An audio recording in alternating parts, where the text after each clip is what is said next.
بسم اللہ الرحمن الرحیم شہر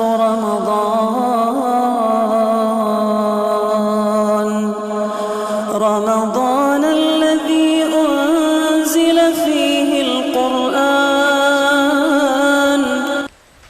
السلام علیکم ورحمۃ اللہ وبرکاتہ. ان الحمد للہ والصلاة والسلام علی رسول اللہ اما بعد. معزز حاضرین، آج آپ کے سامنے 19ویں پارے کا خلاصہ انشاءاللہ رکھنے کی کوشش کی جائے گی. اس پارے میں سورہ فرقان، سورۃ الشعراء اور سورۃ النمل، یہ 3 صورتیں بیان کی گئی ہیں، اور یہ تینوں صورتیں بھی مکی صورتیں ہیں جو مکے میں نازل ہوئی.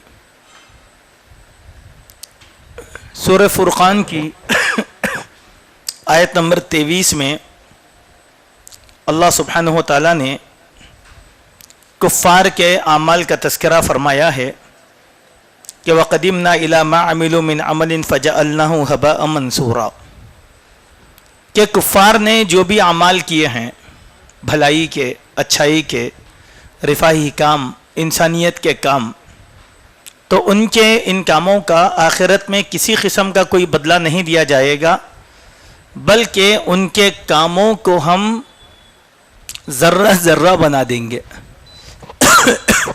ہباء منصورا، ہبا کس کو کہتے ہیں؟ اس کی بہت آسان سی تعریف یہ ہے کہ جب شدید سورج نکلتا ہے اور کھڑکی یا چھت کے سوراخ سے سورج کی کرنیں جب ہمارے اوپر پڑتی ہیں تو اس میں باریک باریک ذرات اڑتے ہوئے نظر آتے ہیں. وہ ذرات کو نہ ہاتھ سے پکڑا جا سکتا ہے، نہ قبضے میں رکھا جا سکتا ہے. اس کو کہا جاتا ہے ہبا، ہبا منصورا. جیسا وہ بکھرے ہوئے ذرات ہیں، کافروں کے اعمال کو ہم قیامت کے دن اسی طریقے سے کر دیں گے، یعنی اللہ کے نزدیک ان کے کسی بھی عمل کی کوئی وقت باقی نہیں رہ جائے گی. اس کے بجائے مومن کا مقام ہے کہ اگر مومن نے خیر کے بارے میں سوچ بھی لیا لیکن خیر پر عمل نہیں کیا، تب بھی اللہ تعالیٰ اس کو اجر عطا فرماتے ہیں، اور جب خیر پر عمل کر لیتا ہے تو اس پر اور زیادہ اجر عطا فرماتے ہیں. یہی مومن اور کافر کے درمیان چھوٹا سا فرق ہے. اس کے بعد اللہ تبارک و تعالیٰ نے آیت نمبر 27 اور 28 کے اندر کافروں کی ایک حسرت کو بیان فرمایا. وَيَوْمَ يَعُضُّ الظَّالِمُ عَلَى يَدَيْهِ يَقُولُ يَا لَيْتَنِي اتَّخَذْتُ مَعَ الرَّسُولِ سَبِيلًا، کہ جب کفار قیامت کی حوالناکی کو دیکھ لیں گے اور اس دن کی ہیبت ناکی اور تکالیف کا مشاہدہ کر لیں گے اور اہل ایمان کی کامیابی کو اپنی نظر سے دیکھ لیں گے، تو وہ افسوس کرتے ہوئے اپنی انگلیوں کو ملیں گے. کیا کہتے ہوئے کہ کاش ہم بھی رسول کی بات مان لیتے اور ایمان لے آتے تو کتنا اچھا تھا. اے کاش ہم نے فلاں فلاں انسان کو اپنا دوست بنا لیا، معبود بنا لیا، اگر ہم انہیں اپنا معبود نہ بناتے تو کتنا اچھا تھا. اور یہ وہ لوگ ہیں جو اللہ کا ذکر اور نصیحت آنے کے بعد گمراہ ہو گئے اور شیطان نے ان کو دھوکے میں رکھ دیا تھا. اب آخرت کے پچھتاوے سے کسی قسم کا کوئی فائدہ ہونے والا نہیں، اور اللہ تبارک و تعالیٰ اب کوئی نیا موقع ان لوگوں کو فراہم کرنے والا بھی نہیں ہے. اس کے بعد اس سورت کی آیت نمبر 45 سے ہمارا گزر ہوا، 45 سے لے کر 55 تک، جس میں اللہ سبحانہ و تعالیٰ نے اپنی قدرت کاملہ کو بیان فرمایا ہے کہ وہی اللہ سبحانہ و تعالیٰ ہے جس نے سائے کو پیدا فرمایا. جو سایہ ہوتا ہے، کسی بھی چیز کا سایہ، اگر ہم اوپر ہاتھ رکھتے ہیں تو نیچے اس کا جو سایہ پڑتا ہے، یہ سایہ بھی اللہ کی مخلوق ہے. اس سائے میں بھی اللہ تبارک و تعالیٰ کی قدرت ہے.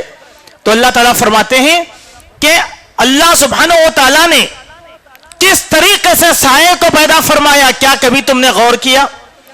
اگر وہ چاہتا تو سائے کو ایک جگہ رکا کر رکھ دیتا تھا اور سورج کو دلیل بنا دیتا. اسی نے رات کو سکون حاصل کرنے اور نیند کا ذریعہ بنایا اور دن کو کمانے کا ذریعہ بنایا. وہی ہواؤں کی خوشخبری ہمیں سنانے والا ہے اور پاک و صاف پانی برسانے والا ہے.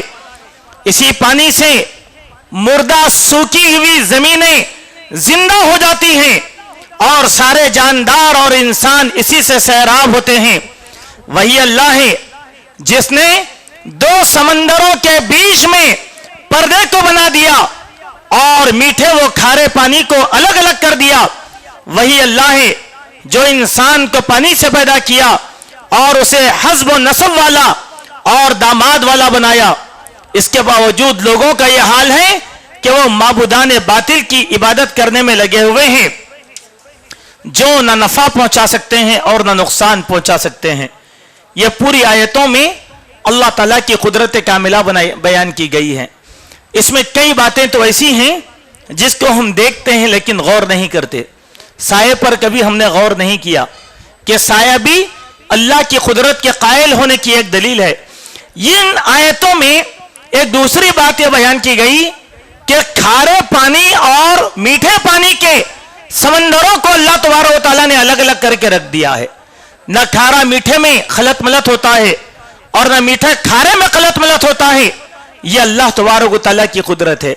اور تیسری بہت اہم بات یہ بنایا کہ انسان کو تو پیدا ہی کیا لیکن انسان کو حسب و نسب والا بنایا اور ان حسب و نسب میں سب سے زیادہ معیاری حسب و نسب ہوتا ہے خسر اور داماد کا. فضیلت کے ساتھ اللہ نے یہاں پر ذکر کیا. صرف یہ کہہ دیتا تو بات کافی تھی کہ ہم نے انسان کو حسب و نسب والا بنایا لیکن اللہ نے یہ بھی احسان کیا کہ ہم نے تم کو داماد والا بنایا. اس کے معنی کیا ہیں کہ اللہ تعالیٰ نے خسر اور داماد کا رشتہ بنا کر بھی انسان کو اعزاز بخشا ہے. اسی لیے ہر داماد کو چاہیے کہ وہ خسر کا احترام کرے اور ہر خسر کو چاہیے کہ وہ داماد کا احترام کرے. لیکن ہمارے پاس اس رشتے کی وقت صرف ایک کچے دھاگے کے رشتے کے اور کچھ بھی نہیں ہے. کتنے نام ہم نے داماد کے رشتوں کو دیے رکھا ہے. آپ ذرا سوچ کر دیکھیں کہ لوگ تنزن کہتے ہیں داماد کو اور یہ بات محاورتاً سننے میں آتی ہے کہ داماد کیا ہے سرانے کا سانپ. داماد کو لوگ کہتے ہیں سرانے کا سانپ. نہیں, اللہ نے فضیلت والا بنایا اس داماد کے ذریعے سے. اس داماد کے ذریعے سے ہم کو فضیلت والا بنایا. خسر کو بھائی سے افتخار بنایا کہ وہ داماد والا ہے. سبحان اللہ و بحمدی. داماد کا درجہ بھی بیٹے میں آتا ہے. اسی لیے خوش دامن یعنی ساس سے داماد کو پردہ نہیں ہے چونکہ وہ بیٹے کے حکم میں آتا ہے. اتنا بڑا رشتہ اللہ تبارک و تعالیٰ نے بنایا ہے. اسی لیے ہمارے لیے چاہیے کہ ہم ان رشتوں کا احترام کریں اور ان رشتوں میں اللہ سبحانہ و تعالیٰ کی قدرت کو پہچاننے کی کوشش کریں. اس کے بعد آیت نمبر 63 سے لے کر آیت نمبر 77 تک اللہ تعالیٰ نے مومنین کی کچھ صفات بیان فرمائی ہے جن کو عباد الرحمن کہا گیا کہ اللہ کے بندے کون ہیں. عباد الرحمن کون ہیں؟ وَعِبَادُ الرَّحْمَنِ الَّذِينَ يَمْشُونَ عَلَى الْأَرْضِ هَوْنًا. آپ اگر انگلی پہ گنتے جائیں تو عباد الرحمن ہونے کے تقریباً 13 درجات اللہ تبارک و تعالیٰ نے بیان فرمائے ہیں. کہ اگر ہم متقی ہیں, پرہیزگار ہیں, اللہ والے ہیں اور اللہ کے صالح بندے ہیں تو ہمارے اندر ان اوصاف کا پایا جانا بہت ضروری ہے. فرمایا کہ بندے وہ ہیں, اللہ کے بندے وہ ہیں جو زمین میں میانہ روی کی چال چلتے ہیں, یعنی غرور اور گھمنڈ کی چال نہیں چلتے, سینہ اکڑا کر گردن تنا کر نہیں چلتے, بلکہ وہ عاجزی اور انکساری کے ساتھ چلتے ہیں. دوسرا, جاہلوں سے کنارہ کشی اختیار کرتے ہیں.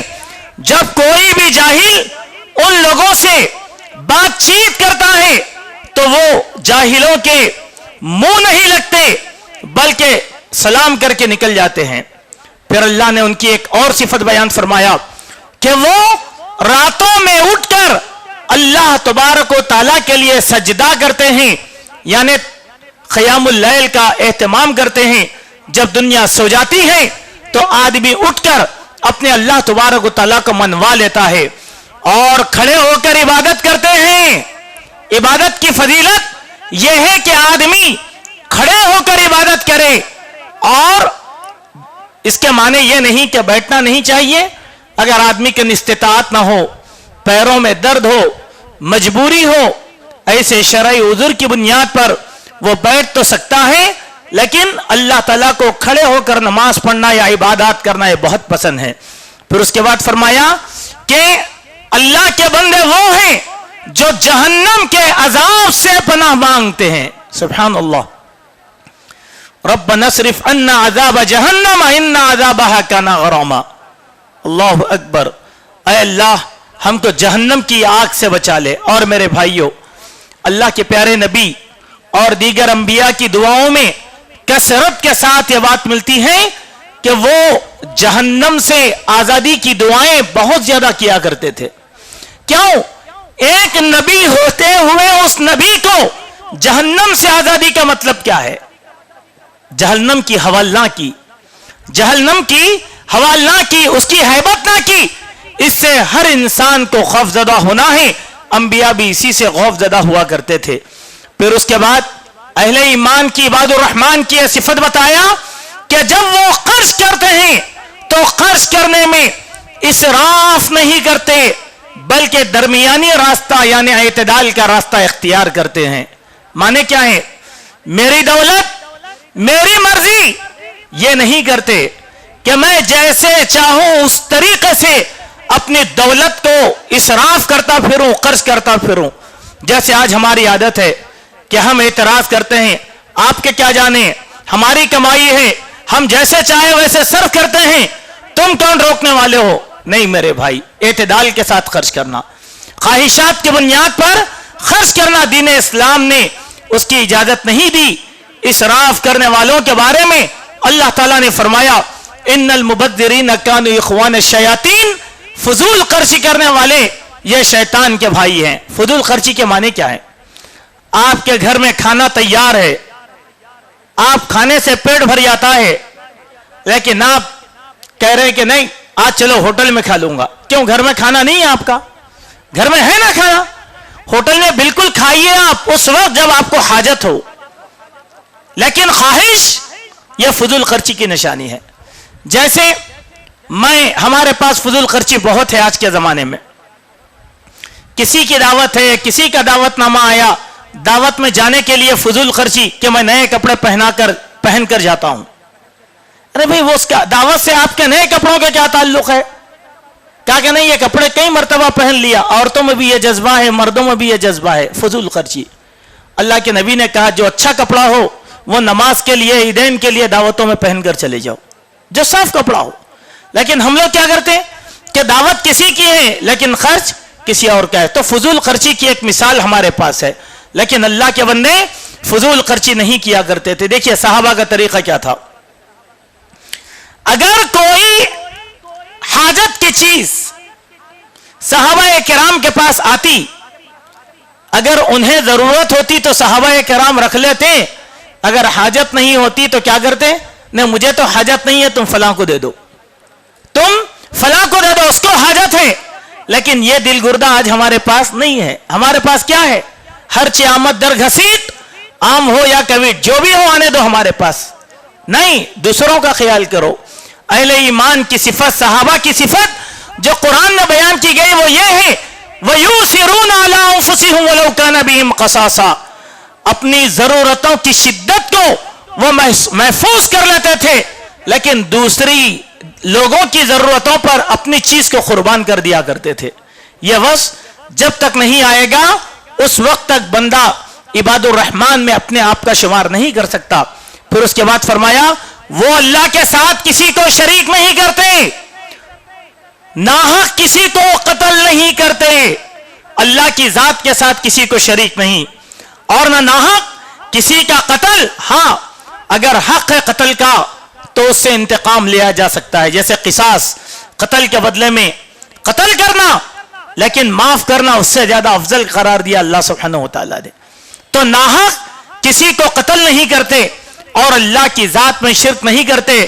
لیکن میرے بھائی, آج تو ہمارے پاس جو ہے قتل کرنا ایک حماقت سمجھی جانے لگی کہ تھوڑی تھوڑی بات پر راستے سے ہٹانے کا منصوبہ بنایا جاتا ہے, قتل کرنے کا منصوبہ بنایا جاتا ہے. اور ہم دینی لوگوں میں بھی یہ مزاج بن گیا, عام لوگوں میں بھی یہ مزاج بن گیا. اسی لیے کسی کے ساتھ گفتگو کرنے میں بھی ایک انسان کو اب ذرا خوف محسوس ہونے لگا کہ بھائی نہیں, کیا گفتگو کرتے, چھوڑ دو, بس تھوڑا دیکھ لیے قتل کی دھمکی دے دیا. نہیں, یہ عباد الرحمن کی دلیل نہیں ہوتی. عباد الرحمن کسی کو ناحق قتل نہیں کرتے. اور فرمایا زنا و بدکاری بھی وہ نہیں کیا کرتے ہیں, وہ نکاح کرتے ہیں حلال یا جائز, لیکن وہ حرام طریقے سے زنا اور بدکاری ہرگز نہیں کرتے. پھر فرمایا جھوٹی گواہی نہیں دیتے. سبحان اللہ, اہل ایمان جھوٹی گواہی نہیں دیتے. آج ہمارے ایمان کا جائزہ لے کر دیکھو, ہم کہتے ہیں کہہ رہے گواہی میں دینے تیار ہوں, گواہی میں موقع واردات پر نہیں ہوں گا تو میں گواہ کیسے بنوں گا. آج کل عدالتوں میں یہی ہوتا ہے کہ وکیل صاحب لا کر ایرے غیرے کو پیسہ کھلا کر وٹنس بنا کر پیش کر دیتے ہیں. نہیں, یہ اسلام میں حرام ہے جھوٹی گواہی دینا, کبیرہ گناہوں میں شامل کیا گیا. اسی لیے کہا کہ وہ جھوٹی گواہی نہیں دیتے. پھر ان کی ایک صفت یہ بیان کی گئی, لوگوں اور فضول باتوں میں نہیں پڑتے. لوگوں اور فضول کی بات کیا ہے؟ غیبت کرنا, غیبت سننا, چغلی کھانا, گالی گلوچ کرنا, فضول وقت گزاری کی محفلوں کے اندر بیٹھنا, یہ نہیں کرتے. اسی لیے اللہ کے پیارے نبی صلی اللہ علیہ وسلم نے فرمایا کہ من کان یؤمن باللہ والیوم الآخر فلیقل خیرا او لیصمت. تم نے کہا جو آدمی اللہ اور یوم آخرت پر ایمان رکھتا ہے اس کو چاہیے کہ جب بات کرے تو خیر کی کرے یا پھر اپنے زبان کو قابو میں رکھے.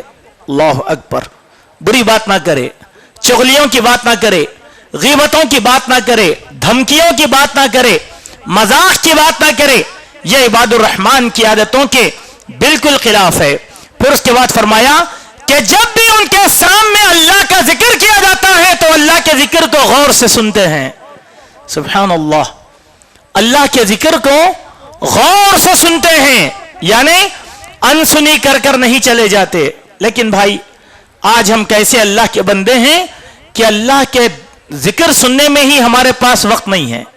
موٹی موٹی بات, نماز کو کب آتے ہم؟ آخر میں. جمعہ میں کب آتے ہم؟ آخر میں. کہاں سنا اللہ کی بات کو؟ مسجدوں میں ہماری اصلاح اور نصیحت کے لیے واعظ بیان ہوتا ہے, ہمارے پاس بیٹھ کر سننے کے لیے وقت نہیں ہوتا, ہم اٹھتے اور چلے جاتے. یہ چیز تو ہے, اللہ کا ذکر نہیں سنتے. حالانکہ آدمی کو اللہ کا ذکر سننا چاہیے کیونکہ اس سے دلوں کو سکون ملتا ہے, اور اپنے لیے اور اپنے اہل و عیال کے لیے دعائیں کرتے ہیں کہ اے ہمارے رب, ہمارے اہل و عیال کو ہمارے لیے آنکھوں کی ٹھنڈک بنا اور ہماری اولاد کو متقیوں کا امام بنا. یہ عباد الرحمن کی دعائیں ہوتی ہیں. خالی یہ نہیں اے اللہ تو میرے لیے دے دے, مجھ کو دے دے. ایک بات یاد رکھیں, دعا کی قبولیت کے جو شرائط بیان کیے گئے ان شرائط میں کیا کیا باتیں ہیں؟ اللہ کی تعریف, رسول اللہ پر درود, اپنے لیے دعا, والدین کے لیے دعا, اولاد کے لیے دعا, عامت المسلمین کے دعا, مرحومین کے حق میں دعا. ایسی دعاؤں کو اللہ تعالیٰ شرف قبولیت بخشتے ہیں. لیکن جہاں پر انسان اپنے لیے دعا کرتا ہے لیکن اپنے اہل و عیال کے لیے دعا نہیں کرتا تو پھر یہ عباد الرحمن کے اوصاف کے مطلق طور پر خلاف ہے. اسی لیے آپ دیکھیں حضرت ابراہیم خلیل اللہ علیہ الصلوۃ والسلام کو جو کیا کرتے ہیں, اللہ سے دعا کرتے ہیں, رب اجعل لی مقیم الصلاۃ ومن ذریتی ربنا وتقبل دعا. اے اللہ تو مجھ کو نمازی بنا دے اور میری اہل و عیال کو بھی تو نمازی بنا دے. سبحان اللہ. اور اسی آیتوں میں پہلی آیت جو حضرت ابراہیم علیہ السلام کی گزری وہ یہ وجنبنی وبنی ان نعبد الاصنام، اے اللہ مجھ کو اور میری اولاد کو بت پرستی سے دور رکھ دے. کیوں؟ اولاد آدمی کے لیے باقیات و صالحات ہوتی ہے، قیامت کے دن کام آنے والی ہوتی ہے. اپنے والدین کے حق میں دعا کرنے والی ہوتی ہے. قرآن نے نیک اولاد کو باقیات و صالحات کہا، اور اولاد نیک اس وقت ہوتی ہے جب والدین اس کے حق میں دعا کریں جس طریقے سے انبیاء دعا کیا کرتے تھے. اللہ نے فرمایا ایسے مومنین کے لیے ہم نے جنت کے بالا خانوں میں مہمان نوازی تیار کر رکھا ہے، اور سلام کے ذریعے سے ان کا استقبال کیا جائے گا، اور یہ مقامات میں سب سے بہترین مقام ہے. یہاں پر سورہ فرقان مکمل ہوئی، اب سورۃ الشعراء شروع ہوتی ہے. سورۃ الشعراء اصل میں شعراء نام ہے شاعر کی جمع شعراء. اس سورت میں اللہ سبحانہ و تعالیٰ نے بہت سے انبیاء کا تذکرہ فرمایا، اور اس تذکرے کے ساتھ ساتھ اللہ سبحانہ و تعالیٰ نے قرآن مجید کی عظمت کو بیان فرمایا ہے کہ اس قرآن مجید کو اللہ سبحانہ و تعالیٰ، قرآن کا اعجاز یہ ہے کہ اس قرآن مجید کو اللہ سبحانہ و تعالیٰ نے جبرائیل امین کے ذریعے سے نبی کریم صلی اللہ علیہ وسلم کے قلب اطہر پر، آپ کے دل پر نازل فرمایا. فرمایا انہ لتنزیل رب العالمین، یہ دونوں جہانوں کے پروردگار کی طرف سے نازل کیا گیا کلام ہے. نزل بہ روح الامین، جس کو روح الامین جبرائیل امین لے کر آئے، علی قلبک، آپ کے دل پر، لتکون من المنذرین، تاکہ آپ اس کے ذریعے سے لوگوں کو ڈرانے والے بن جائے. بلسان عربی مبین، عربی زبان کے اندر یہ قرآن مجید میں یہ قرآن مجید بیان کیا گیا ہے، اور وہ سابقہ کتابوں میں بھی اللہ تبارک و تعالیٰ نے اس کا تذکرہ فرمایا ہے. اب یہاں پر قرآن کا اعجاز ہمیں معلوم ہوا کہ یہ قرآن کو نازل کرنے والے فرشتے حضرت جبرائیل ہیں، اور اللہ کے نبی صلی اللہ علیہ وسلم کے قلب اطہر پر آپ کو نازل کیا گیا، قرآن کو نازل کیا گیا. یہاں ایک بات یاد رکھیں کہ اگر کوئی بھی آدمی یہ دعویٰ کرتا ہے کہ میرے پاس اللہ کا پیغام آتا ہے تو وہ انسان کذاب ہے، جھوٹا ہے، وہ اپنے آپ کو نبی بنانا چاہ رہا ہے. اللہ کا پیغام جبرائیل کے ذریعے سے آتا ہے. آج ہمارے پاس کچھ فتنے ابھرے ہوئے ہیں جو پڑوسی ملک سے ہمارے پاس آئے. ایک انکار حدیث کا فتنہ ہے کہ ایک بندہ ہے محمد شیخ نام کا، وہ کہتا ہے کہ مجھے جبرائیل امین علم سکھاتے ہیں. اللہ اکبر. کسی نے یہ دعویٰ کیا کہ ملائکہ کا آنا جانا اس کے پاس ہوتا ہے یا جبرائیل کا آنا جانا ہوتا ہے، تو وہ انسان متفقہ کافر ہے، چونکہ وہ انڈائریکٹلی اپنے آپ کو نبی ہونے کا ثبوت دے رہا ہے. اللہ کے نبی صلی اللہ علیہ وسلم کا جب انتقال ہوا اور حضرت فاطمۃ الزہرا رونے لگی تو لوگوں نے کہا اے فاطمہ تم بھی رو رہی ہو. کہا کہ میں اسی لیے نہیں رو رہی ہوں کہ میرے والد وفات پا چکے ہیں، میں اسی لیے رو رہی ہوں کہ آج زمین سے آسمان کا رشتہ ختم ہو گیا. یعنی اب آسمان سے جبرائیل امین کا آنا بند ہو گیا. یہ چیز میرے لیے بہت زیادہ غمگین ہو گئی. اسی لیے آپ دیکھیں ایک اور فتین ہے، اور بدقسمتی سے ہمارے بہت سے نوجوان اس فتنہ پرور کے شکار ہیں، سمجھنے کو تیار نہیں ہیں.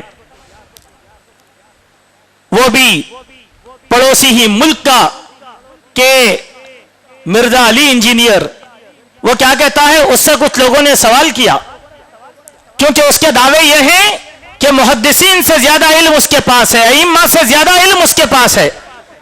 تو لوگوں نے کہا کہ تم کس استاذ کے پاس پڑھے ہو، اتنا علم تمہارے پاس کہاں سے آیا؟ تو وہ مسکرا کر کہنے لگا کہ میرا علم لدنی ہے، اللہ اکبر.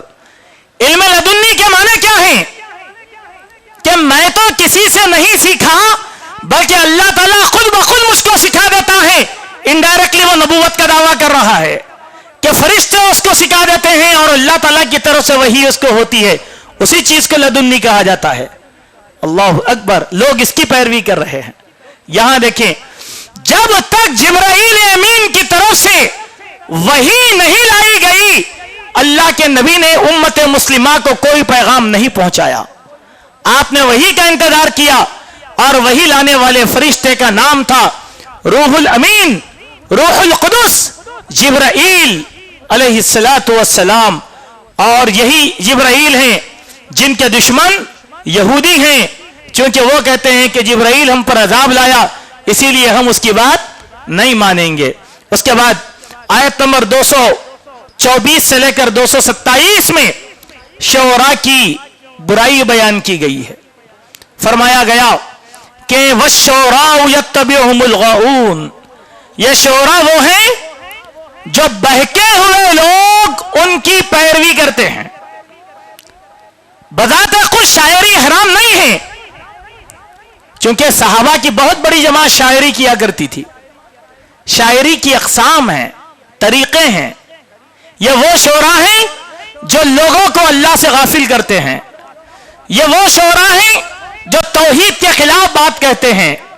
یہ وہ شعراء ہیں جو نفس پرستی کی بات کرتے ہیں, جیسے گانے لکھنے والے, قوالی لکھنے والے, بھجن لکھنے والے, لوگوں کی شہوتوں کو ابھارنے والے, غزل گوئی کرنے والے, قصیدہ خوانی کرنے والے.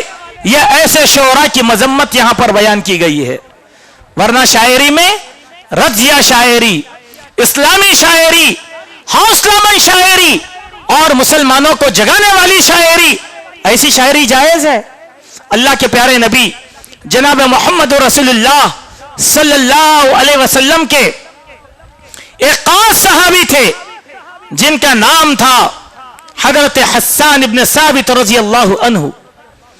ایک مرتبہ یہ ہوا کہ ایک جنگ کے موقع پر کفار نبی کریم صلی اللہ علیہ وسلم کی برائی میں شاعری کر رہے تھے.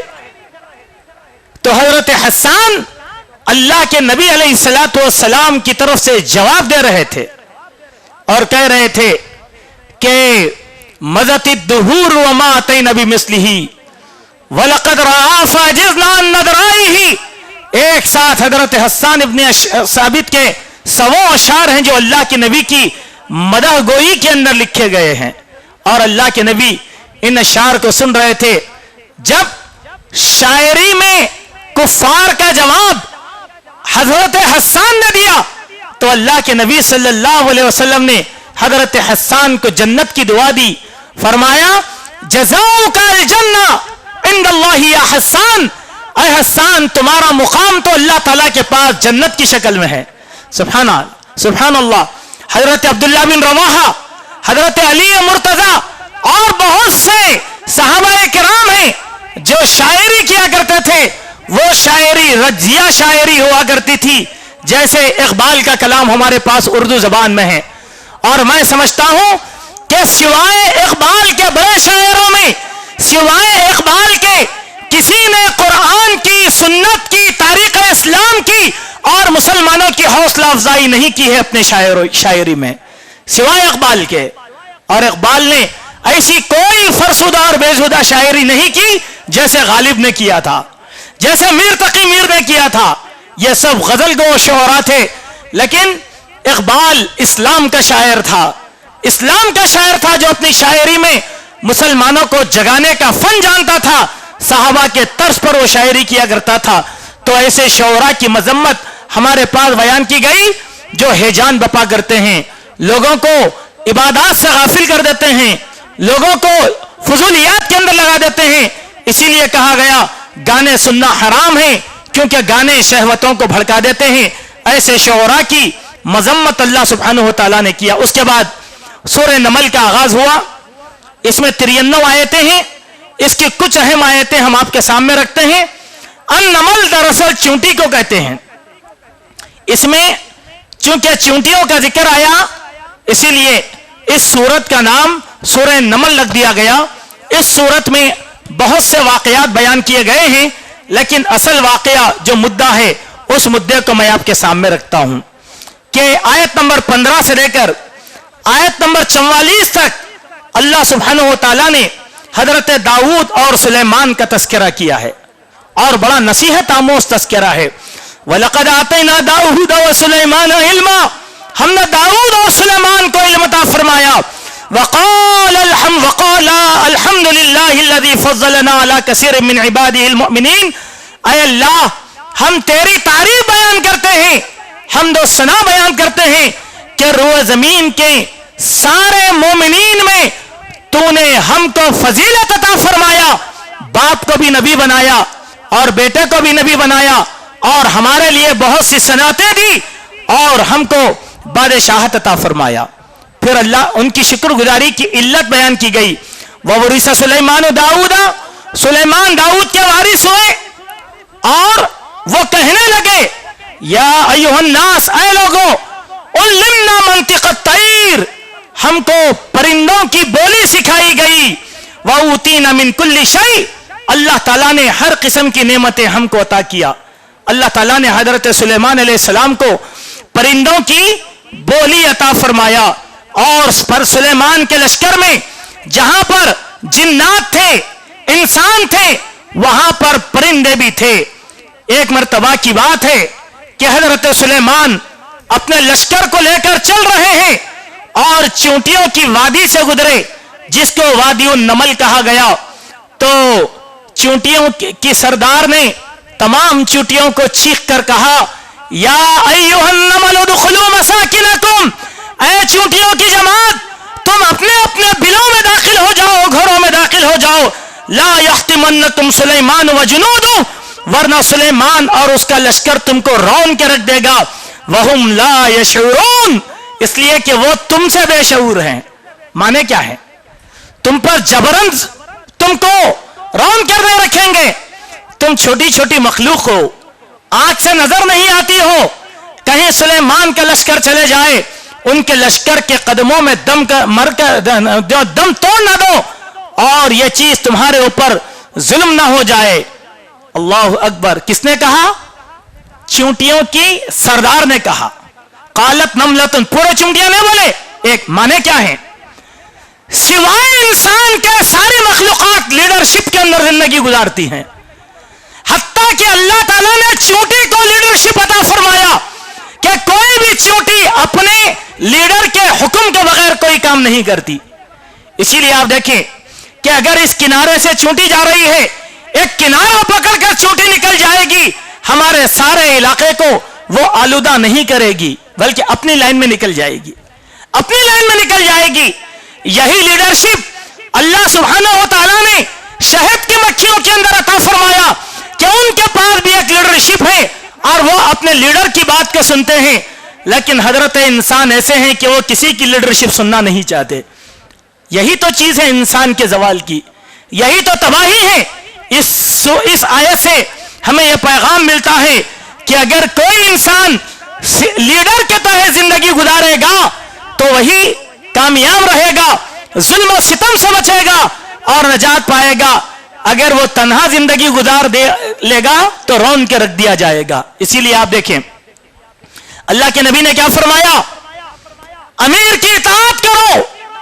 جو لوگ اپنے امیر کی اطاعت سے غافل ہو جاتے ہیں ان لوگوں کو بھیڑیا اسی طریقے سے اچک لیتا ہے جیسے آزاد بکری کو بھیڑیا اچک لیتا ہے.